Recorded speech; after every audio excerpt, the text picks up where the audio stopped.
In this course, we focus in on well-being and how you can maximise that for yourself.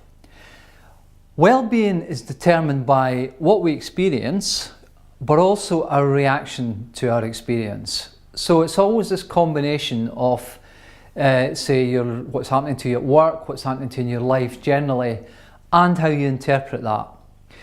Because of that, there's always room for us to control and influence our own well-being. And in this course, we'll cover some of the core aspects which really help you to do that. So we'll start with thinking about the signs of stress. So when do we move from, if you like, just dealing with pressure, which can be quite positive a lot of the time, into an area where potentially we're not doing ourselves any good and we're getting stressed. And it's important to read those signs and be aware of that. So we'll start by considering that. Then we'll move on to a specific technique for constructive thinking. Sometimes it's what's happening that's stressing us out. Sometimes it's very much how we interpret what's happening that's stressing us out. Because that's true, there's room to influence that. And it starts with understanding your thought patterns and perhaps some of the things that you do to yourself which aren't helpful. So we'll work through a specific technique that will really help you understand that and actually deal with that if you slip into negative thinking too frequently.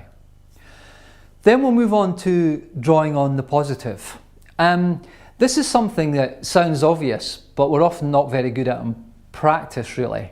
So it's about dwelling on the positive and making the most of positive experiences, not discounting them, drawing from them, making the most of them and boosting our well-being by essentially being tuned into the positive experiences in your life.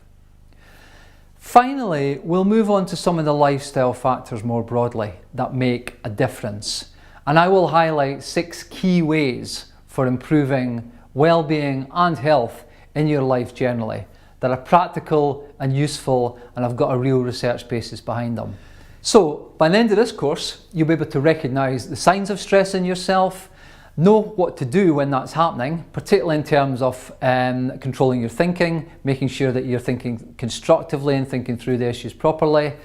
Draw on the positive in your life and make the most of that, and understand the lifestyle factors that really help to determine our well-being and our health overall. So you're going to be in a much better place once you've been through this course.